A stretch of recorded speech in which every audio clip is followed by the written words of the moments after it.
Hello and welcome to another episode of the Indie Sports Show. Once again with me, Smiso Msomi, senior journalist at Independent Media. Yeah, Orlando Pirates are in trouble. Their neighbors Chiefs aren't so good themselves, but Orlando Pirates are in trouble. Staleys and Chiefs survive away from home. Mamelodi Sundowns uh, seemingly back to their usual best in Nigeria. But yeah, those are all subjects that we want to touch on in this episode of the Indie Sports Show. So yeah, just give me a few minutes of your time and see how much of that we can dissect and discuss from everything that went down over the weekend. I think with both Soweto Giants jetting out to the Congolese uh, Lumbumbashi, I think that's the perfect place to start rather. Um, But Orlando Pirates may actually be on the verge of exiting the CAF Champions League, and it's only the preliminary rounds. I don't think many would have expected that. I don't think many would have thought that looking at Pirates and the kind of form that they're in, they would have gone into that game probably as favorites. So to see them after the game with the results that actually happened, of course, Pirates went out to Congo, lost 3-0 in the first leg of the preliminary round stage against St Eloi. Of course, the second leg will play in Soweto in the next weekend, but yeah, the Buccaneers may be in trouble. It seems as if their ship may have just hit an iceberg. Of course, Pirates went into that game on I think an 11 game unbeaten run, also a 10 game winning run if you're gonna include the penalty win over Stellenbosch in the MTN8 final as well. So yeah, Pirates were the favorites, but Pirates were defeated. I don't think there's much to say. Of course, Lubumbashi, as we all may know, it may not be Tipi Mazembe, but um, based off what Pirates had to based off of what the type of conditions rather that Pirates had to play in, artificial pitch, scorching weather, strong presence in the crowd. I think yeah, it was always going to be those difficult conditions. And then yeah, it just seemed as if coach Abdeslam Wadu didn't have the answers along with his team, and then which actually sets up his team to sort of try and form one of the comebacks of the Champions League, having to claw their way back from the three-goal deficit when they meet the team from Congo again in Soweto next weekend. So based on what I saw, very difficult um, conditions, but rather what stuck out to me was the type of goals that Pirates conceded, specifically the first two goals. It's two long range goals. It's two goals. Other people might question chain rather. Chain rather for the type of goals. But if you look at actually how well those two goals were taken and how well they were struck, it's very difficult to put much blame on the goalkeeper. So, but I think yeah, Pirates were just they were bamboozled basically. Somehow St Lupopo did very well to close them down. They did very well to stop their rhythm. They broke up play at every chance that they got, and that's how you stop Pirates. Really, you stop them from playing. You stop them from building momentum. You stop them from creating chances, and from the chances that you do create, then you punish them. And I think that's what St Lupopo did very well. So yeah, they just made it a scrappy game, and they scored goals from long range. I think the third one you don't really pay much attention to simply because at that stage, Pirates are chasing the game. They're trying to get at least an away goal in stoppage time because I think at that point it was 2-0, and then they just get caught on the counter. You could see there's very little numbers in terms of defending, so they are exposed at that point, and it's just the nature of the game. If you don't defend well, or if you expose yourself trying to get that goal, then you know, sort of expose yourself. But yeah, the biggest thing, biggest worry, Pirates' Champions League campaign might just be about to end, which would be a very disappointing feat, considering the fact that they were in the semi-finals last season. Yeah, so a very, very, very tough task ahead of them. I mean, of course, they'll play Polokwane on Wednesday first. It's going to be interesting to see which team Coach Wadu puts out on Wednesday.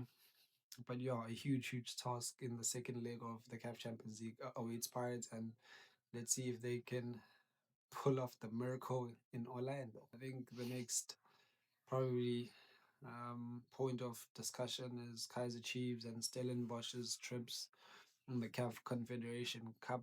I think we saw very little of the two games, but the video that has been trending of Kaizer Chiefs is that of Ashley Dupree, who actually missed a sitter in Lubumbashi as well, in the dying minutes of the game, and sort of squandered an opportunity to give Chiefs a very, very huge away goal. But now they'll have to do it, or not exactly the same way that they did it in the first round, but yeah, similarly, Chiefs are gonna have to get it done at home. Of course, they went into Lubumbashi to play Simba, not the Tanzania Simba, but the Congolese Simba. I saw a lot of people were mistaking the two Simbas.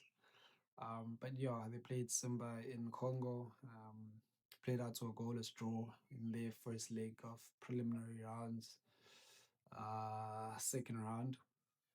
And yeah, it's all to do for Chiefs now.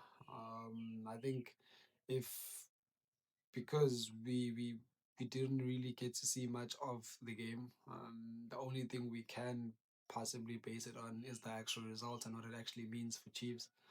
I think it's a good result. Remember, Chiefs are not on a good run right now. Chiefs are not on the best of form. They're not free scoring. They're not defensively sound. So for them to be able to go away um, in a continental game and sort of survive, but that's not the right word you want to use with Chiefs. But yeah, for them to go out there, sort of survive and still have their fate in their own hands, still have a home leg to come, having seen how they reacted in the last round as well, having come back home with a deficit to make up. I think they will be pretty confident that they can still see this out and qualify for the group stages of the CAF Confederation Cup. Similarly to Staley's as well. Staley's also went away in their CAF Confederation Cup game, and they also played out to a goalless draw, giving themselves a big chance of being able to progress to the next round. Of course, Daly's in their second season in the CAF Confederation Cup haven't made the best starts in terms of domestic matters.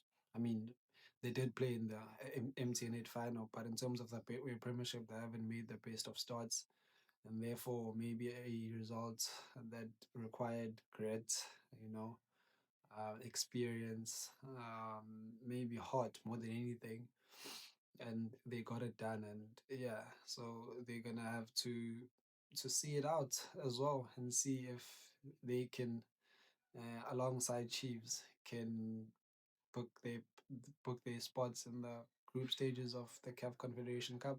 But I think you can always back South African teams coming up against almost any team on the continent now. Just looking at the rich vein of form that the country is in terms of football, not only in the national team but in terms of club competition as well. I think we're at a very good stage where we can go pound for pound with most teams on the continent in whichever competition as well. So you could back Staleys and Chiefs to sort of get the job done in the second leg as well.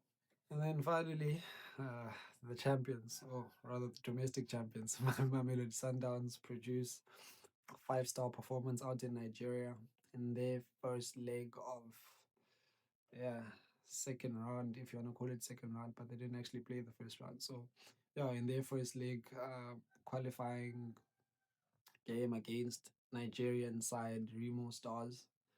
Um, New signings getting on the score sheet.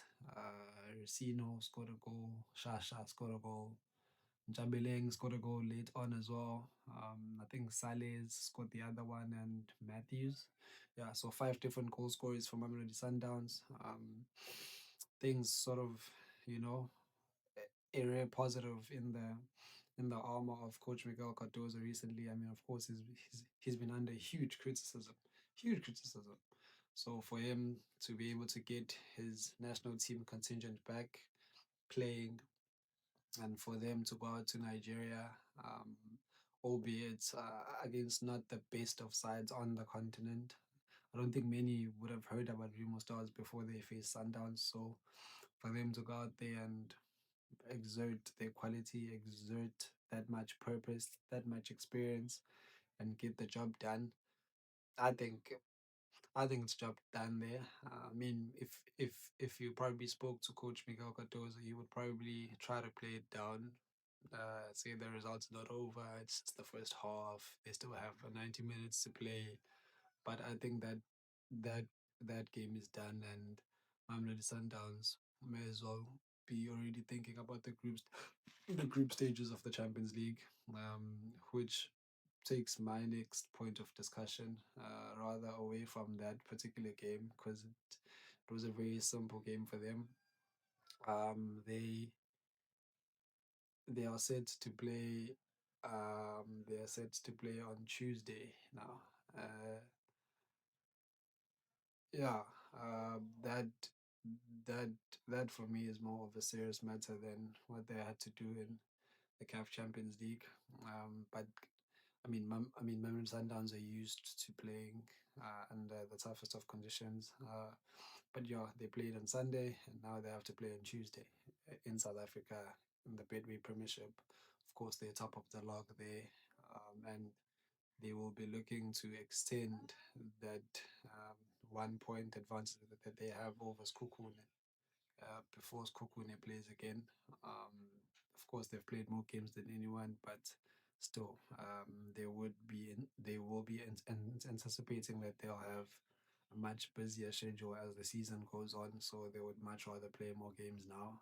So very interesting list of games that are coming up in the Premiership this week as well. I think Chiefs face Siwelele on Wednesday. Another chance for them to, you know, to get a win somewhere. Pirates face Polokwane and Stellenbosch are in action again as well. So I think all four CAF participants will be in action in midweek. Understandably, having not played in domestic football over the past weekend. So looking really forward to see what they're going to do there and how they may change up or not change up their teams in anticipation of the second legs that they have to play over the weekend. So big week for South African teams in CAF competition, and let's just hope Orlando Pirates don't disappoint.